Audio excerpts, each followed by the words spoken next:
Roads. They crisscross our towns and get us where we want to go. Bigger roads, highways, connect us with just about everywhere else. Nowadays, we take them all for granted. But 100 years ago, there weren't that many roads, and even fewer highways.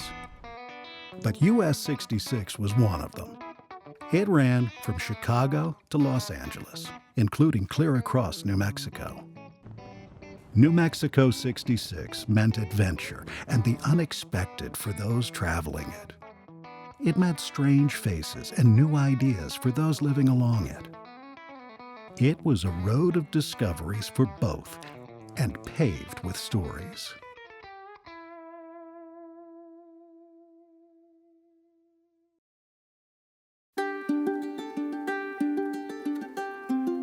New Mexico already had a diverse and well-established culture long before Highway 66 brought cars filled with travelers. For hundreds of years, Pueblo and Spanish communities developed and prospered along the Rio Grande. These diverse communities shared their knowledge about themselves and each other through stories. Our state is full of stories. Anywhere you go, you're going to hear a story. It could be about just nothing, or it could be something real serious. For some communities, such as the Laguna people, telling stories to one another goes back hundreds of years and is in keeping with an important cultural practice. Not everything is permitted to be written down. As far as how to be a Pueblo member, that's oral tradition. And so you have to learn by storytelling, by listening to the stories and sharing them with your family. Because without the stories, we don't know what our ancestors did, what our elders did.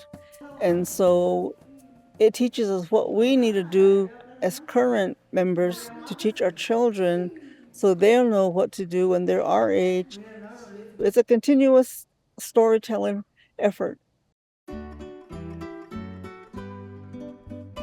Stories were also shared amongst the many villages that had developed and prospered along the Rio Grande as Spanish and Mexican settlers migrated north.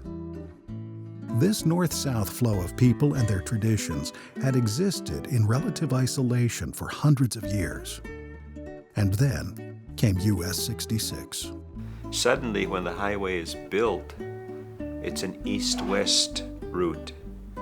And right here in New Mexico, you have the crossing of the axis of two great migration patterns. The America of the East Coast of the Midwest is coming to the dream of California, right? They want to get there, but they have to meet here in New Mexico. And I think for the first time, the Easterners get a view of another world that exists here, that has existed for a long time. The highway delivered them into this other world and demanded they stop and interact with it. Poor road conditions, an average 25-mile-per-hour speed, and frequent car breakdowns meant that even the most determined travelers had to stop to eat or fill up. These tourists would stop at the gas stations, and maybe we'd be coming home from school or hanging around the gas station, getting air for our bikes. And they would look at us as if we were foreigners, as if we were from another country. And we were. We spoke Spanish, we were brown, we were different. Tourists found other New Mexican communities culturally unique as well. Highway 66 ran through Laguna Pueblo. Travelers also stopped there, usually needing help, leaving behind stories, and occasionally something more. I lived in Mesita village, the easternmost village of Laguna, and we lived maybe 500 yards off the side of the road, and the result was that we interacted with a lot of the tourists that came through here. For the most part, they were people that needed help. One of the results was that's where we got our dogs, because sometimes they would let them off or they would run away from the people that were coming through, And so we had some real nice looking dogs, collies, German shepherds, and we didn't have to go buy them. They came. As one of the first federal highways crossing the country, US 66 was promoted nationally. In 1928, the U.S. Highway 66 Association sponsored the Trans-American Foot Race. Nicknamed the Bunyan Derby, athletes ran the highway's entire length from Los Angeles to Chicago, and then on to New York, a distance of 3,400 miles. With almost 500 miles run on New Mexico 66, it was bound to attract local attention and make for great stories. I was a year old when Highway 66 came into existence, and it was right by the corner there in Laguna where the old railroad station was. And I can remember clear back to, you have to research that, 1928 or 29, when they had that foot race from Los Angeles to New York, I think. And there was a big prize, I think, for those years. If I might be wrong, but I think it was like $50,000. And you can imagine. And I can remember the runners coming by Laguna on old Highway 66. Route 66 coming through brought business, brought tourists through. So people that did arts and crafts could sell their arts and crafts at the stop signs. They just sit there with a table, or they sit below the church, put out their stuff, and people come by. And so it brought business. But the newcomers brought more than vehicles and business to the traditional communities along the highway. The meeting of another people, of another group, another ethnic group, created a big change in our way of life. When I went to school, I spoke only Spanish. My first day at school, I had to convert to English. So the conversion is very difficult.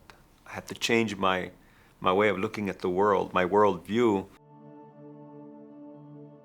A person's worldview is shaped by their family, community, and experiences.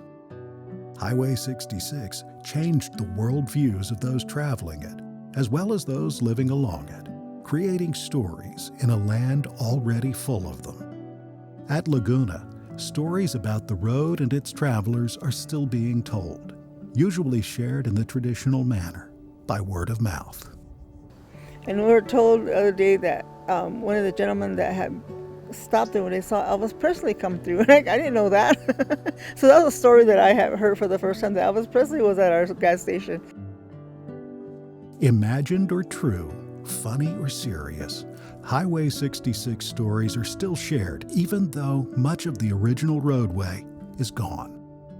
Some are passing anecdotes, but others have been written down, and some turned into novels that reflect deeply on the changes the road brought to the New Mexico people and communities along it. This novel, Bless Me Ultima, takes place in Santa Rosa. This setting is my hometown. And I try to capture, looking back at childhood, I try to capture the sense of going to school and the storytelling and fishing that we did and how the land affected us.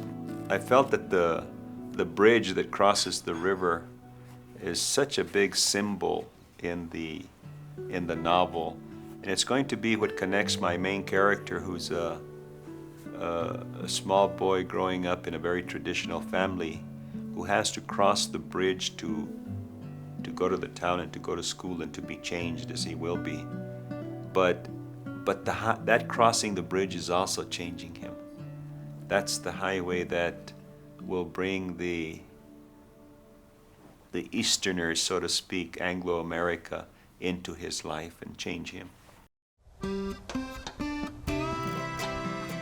Today, Rudolfo Anaya's Bless Me Ultima is more than 50 years old. The highway bridge, so symbolic in his novel, has been improved. And historic 66 signs now mark the old roadway as it weaves through Santa Rosa. But like the other communities along the old route, most travelers prefer just to speed by on I-40. Yet for the adventurous, there are exits that will take them to the old highway, over the bridge, into town, where they can stop, meet new people, and share some of US 66's unique New Mexico stories.